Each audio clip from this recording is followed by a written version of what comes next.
Assalamualaikum warahmatullahi wabarakatuh.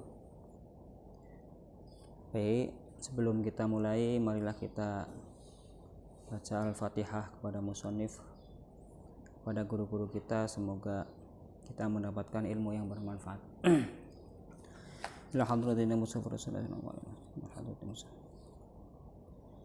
Al-Fatihah. A'udzubillahi minasyaitonirrajim. Bismillahirrahmanirrahim.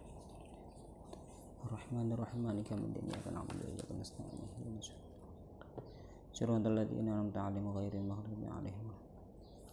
Bismillahirrahmanirrahim. Qala al-muallifu rahimahullahu ta'ala wa nafa'ana bi'ulumihi wa barakatihi fid dharain. Qala radhiyallahu anhu wa mashu jami'ir ra'si wa fi ba'di naskhil matni wasti'abir ra'si. Yang cetakan Haromen bisa buka halaman 18. Kita lanjut daripada sunnahnya wudhu setelah kita kemarin menjelaskan tentang fardunya wudhu yang ada 6, yaitu niat, membasuh wajah, membasuh kedua tangan, mengusap kepala atau sebagian kepala, kemudian membasuh kedua kaki, dan yang terakhir adalah tartib. Dalam kitab Madhab Syafi'i yaitu Fathul Qorib yang kita kaji, yaitu karangannya Abu Syuja', beliau menyebutkan kesunahannya wudhu hanya 10. Sebetulnya banyak, tapi yang disebutkan di sini hanya 10. Sekarang yang nomor ke berapa ini? 1, 2, 3, 4, 5. Sekarang yang ke-6. Wa mashu jami'il udhunaini, dan membasuh kedua telinga. Wa mashu jami'il udhunaini, dan membasuh kedua telinga. Zahirihima, yakni luarnya udhunain. Lafaz udhunain itu adalah isim. Isimnya isim tasniyah. Alamat jarnya adalah ya. Alamat jar itu ada 3 ya. Kasroh, wawu, ya. Nah, yang ini adalah ya. Ya ada 3, jamak, diantaranya jamak muannas salim, jamak mudzakkar salim, dan isim tasniyah. Jami'il udhunaini mengusap seluruh wa mashu jami'il udhunaini, dan mengusap seluruh semua dua telinga, zahirihima, yaitu luarnya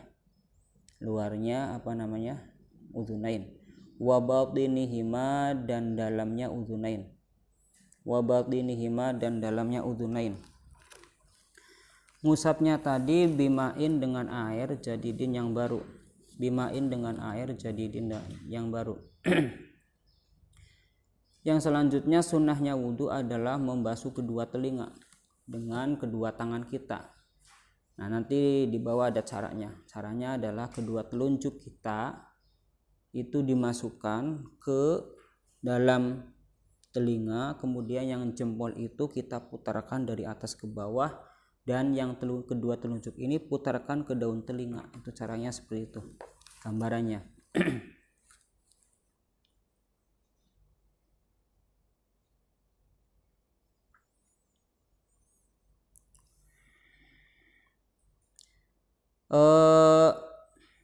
Ai ghairi balalir ra'si. Ai ghairi balalir ra'si, yakni tanpa membasahi kepala. Ay ghairi balalil ra'si, tanpa membasahi kepala. Ya, itu ya hanya seperti ini yang kita ketika wudhu itu. Ini nanti saya praktekkan ya. Wasunatu, adapun sunnah fi kaifiyati masihima. Wasunatu, adapun sunnah. Aslu sunnah itu bisa didapatkan ketika membasuh kedua telinga itu, yang penting kedua tangan kita nempel dan dibasahi oleh air, tidak usah diputar. Sebagaimana ketika istinsyak atau madmadah itu berkumur ya. Madmadah hanya memasukkan air ke dalam mulut, baik membuang kembali ataupun kita meminumnya, itu sudah aslu sunnah, sudah kita dapatkan. Was sunnatu adapun sunnah fi kaifiyati mashima dalam tata cara atau tata cara mengusap udhunain. Fi kaifiyati mashima dalam tata cara mengusap udhunain. Bagaimana caranya? Itu ayyadkhula. Nih di sini ada lafadz yadkhula fi'il mudhari dibaca rofa dibaca nasab. Asal hukum fi'il mudhari itu adalah rofa mabni karena adaan maka dibacanya nasab. Babul af'ali al af'alu salasatun madin wa mudhari'un wa amrin nahwu daraba yadribu wa yadrib daraba wa yadribu wa yadrib fal amru fal madi maftul akhiri abadan wal amru majzumun abadan. Nah, khusus fi'il mudhari wal mudhari'u wal mudhari'u idza kana ihdaz zawaidil arba'i nahwu qaulika. Nah itu fahuwa marfu'un abadan hatta yadkhula alaihi nasibun auja aujasimun. Ini adalah amil nasib yang jumlahnya ada 10. Anlan idzan kailam kait yang seperti itu. Maka tidak boleh dibaca ayyadkhulu karena sudah dimasuki huruf an. An ini fungsinya adalah menasabkan fi'il mudhari. Ayyadkhula itu ayyadkhula memasukkan musabbahataihi pada kedua telunjuknya orang yang wudu. Musabbahataihi pada kedua telunjuknya orang yang wudu. Kedua telunjuk kita dimasukkan ke dalam telinga, tapi jangan ditekan ya, nanti sakit. Kemudian setelah itu fi simakhaihi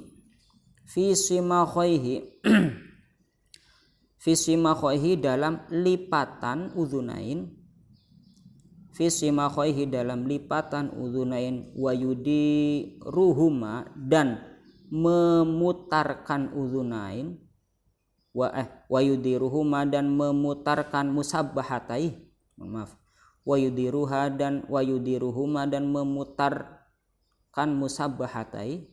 Setelah kedua telunjuknya dimasukkan ke dalam telinga lalu diputarkan ke daun kemana? Ala ma'atifi pada lipatan-lipatan, maksudnya lipatan-lipatan yang berada di dalam telinga, yaitu lipatan daun telinga. Alal ma'atifi dalam pada lipatan. Ingat ya, ini ma'atif. Kalau kita bicara di dalam bab fikih, maka ma'atif itu artinya secara kontekstual. Tapi kalau kita berbicara di dalam nahwu, ma'atif itu adalah salah satu huruf atof. Al-atfu tabi'un fi rafihi wa nasbihi wa khufdihi wa tankirihi wa ta'rifi. Tapi kalau di dalam fikih kontekstualnya sudah beda. Sama halnya seperti kita mengartikan kalam. Kalam dalam artian nahwu itu wal lafzul murakkabul mufidu bil wad'i. Tapi menurut usul fiqh adalah ma nazzala ila Muhammad wa tu'badu bi tilawatihi wa yu'jazu bi aqsari surati. Itu kalau di dalam konteks usul fiqh. Tapi kalau di dalam fikih yaitu apa? Ma'abtola sholah walau biharfin mufhimin au biharfaini wa illam yufham. Kalau di dalam konteks kala nahwu yang namanya kalam lafadz yang tersusun dari 2 kalimat atau lebih. Sudah kan ya, jurumnya seperti itu. Tapi kalau di dalam fikih yang namanya kalam sesuatu perkataan yang bisa membatalkan sholat walaupun satu huruf yang memahamkan. Kita lagi sholat mengucapkan qi itu batal kita. Kenapa? Karena huruf qi itu kita memahamkan. Apa artinya qi itu? Jagalah. Atau mengucapkan 2 huruf tapi tidak paham. Tapi dalam konteks usul fiqh beda lagi. Dalam konteks tauhid itu beda lagi artinya. Maka kita harus bisa memilah-milih antara ini masuknya ke ranah fikih atau ke ranah nahwu. Wayamurru dan melewati atau melakukan, wayamurru dan melakukannya ibhamaihi pada kedua jempolnya, wayamurru dan melakukan Marro itu lewat aslinya itu. Artinya maror itu bi Zaidin artinya. Ibhamaihi pada kedua jempolnya si mutawaddi ala zuhurihima pada luarnya uzunain. Ala zuhurihima pada luarnya uzunain. Ala zuhurihima pada luarnya uzunain. Kemudian setelah itu sumayul siku kemudian menemukan kafaihi kedua epek-epek itu ya, kedua telapak tangannya orang yang wudu, kafaihi pada kedua telapak tangannya. Nah, kafaihi pada kedua telapak tangannya wahuma adapun kemana nih domirnya ke wahuma adapun kafai itu mablulatani dibasahi, itu mablulatani dibasahi keduanya. Nah itu kalau mablulatani alamat rofa, kalau mablulataini alamat nasob, kalau mablulataini juga bisa nasob bisa cer. Bil udhunaini dengan kedua telinga, dengan kedua telinga. Alasannya apa? Istidharon, karena untuk menjelas. Istidharon untuk penjelas. Seperti ini. Lihat ke saya. Cara membasuh kedua telinga ketika kita berwudu yang sempurna adalah yang pertama, kedua telunjuk kita masukkan ke dalam telinga. Gini, set. Kemudian jempol ditaruh di belakang daun telinga. Seperti ini. Nah, set. Setelah itu telunjuknya diputarkan ke lipatan daun gini, set. Sambil jempolnya itu diputar ke atas. Setelah itu gini, set.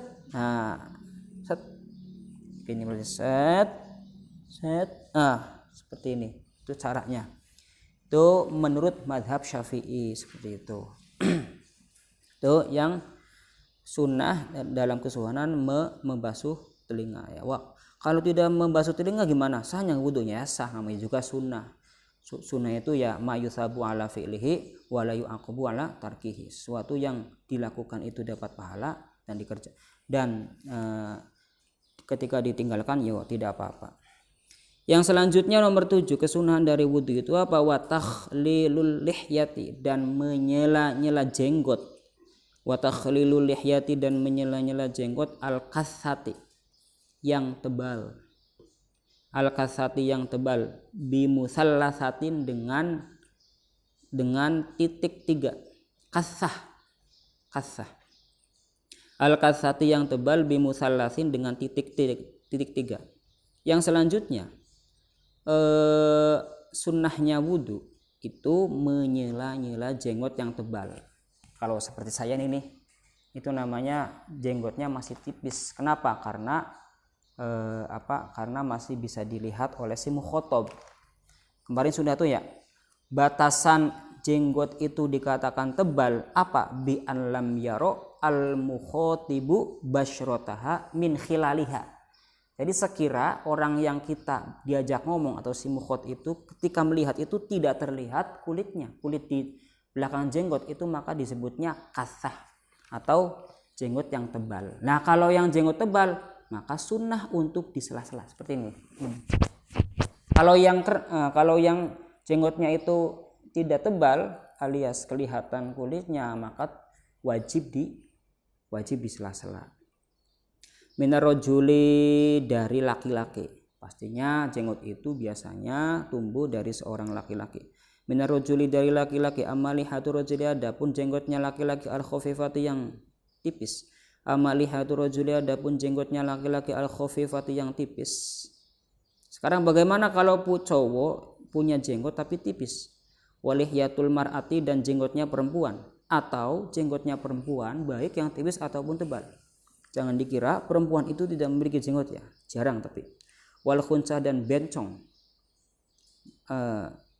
Khunsa itu ihtimalu sifatu zakar ilal unsa. Ihtimalu sifatu zakar ilal mar'ah atau ilal unsa.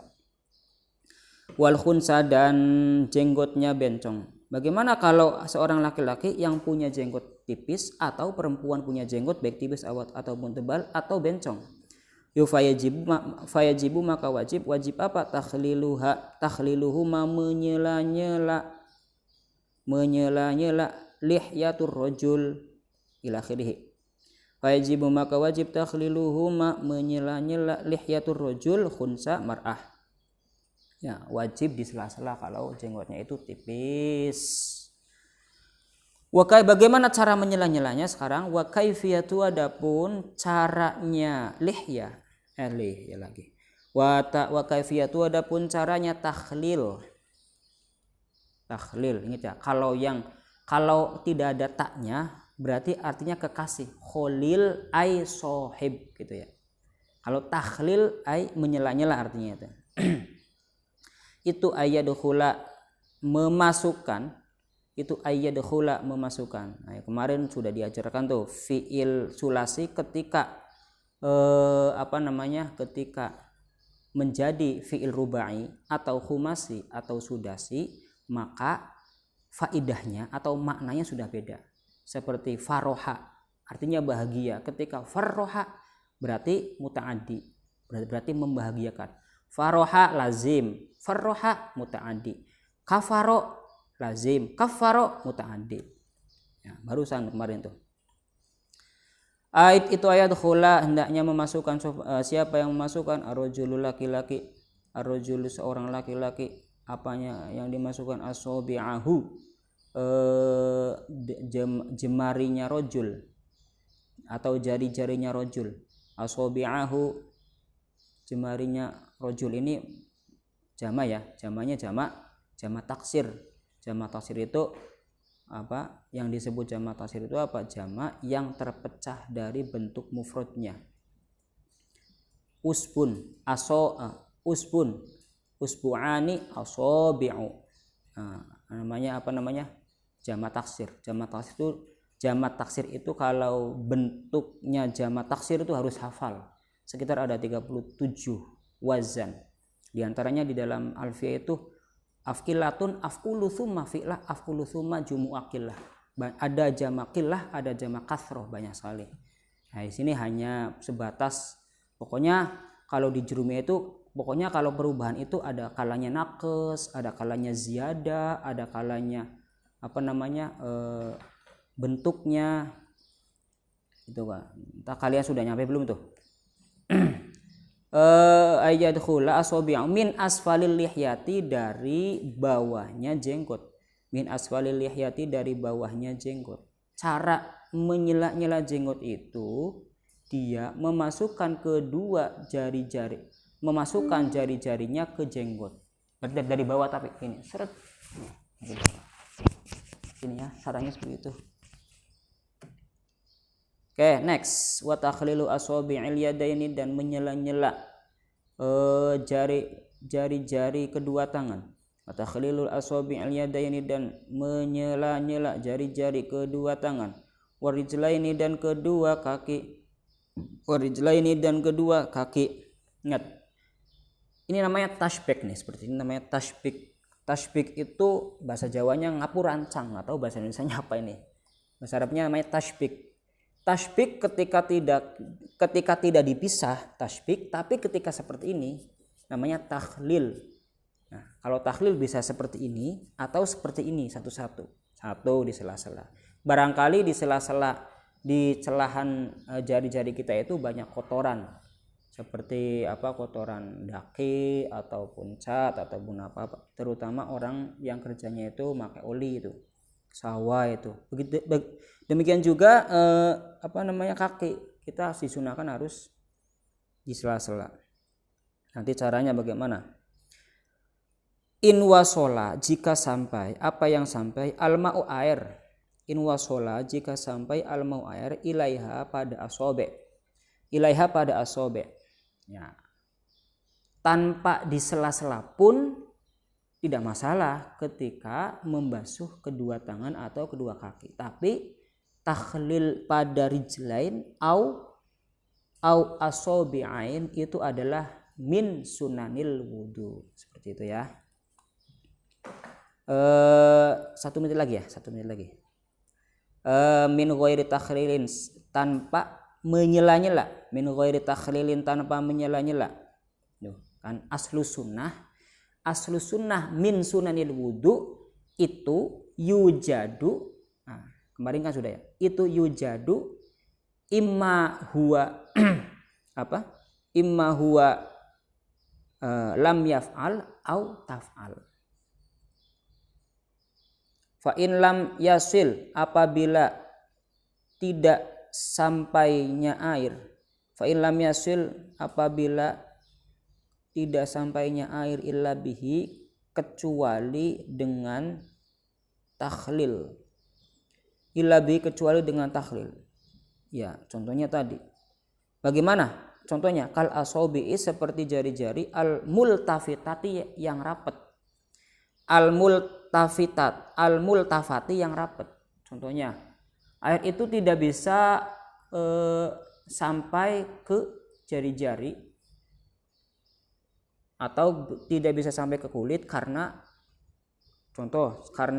jari kita itu rapat, baik oleh umpama oleh al-ankabut itu, ataupun oleh permen karet diputer-puter atau oleh karet, sehingga air itu tidak menembus pada sela-sela jari. Nah, kecuali jari-jari yang memang dari lahir itu sudah rapat dua, maka tidak boleh dibelah, baik oleh apalagi dibelah oleh pisau. Kenapa? Dalam qawaidul fiqh itu mengatakan la dororo wala diroro, tidak boleh menyakiti diri sendiri dan tidak boleh menyakiti orang lain. Itu seperti itu. Itu adalah kesunah wudu yang nomor ke-7. Baik, sampai di sini dulu ya. Al-Fatihah.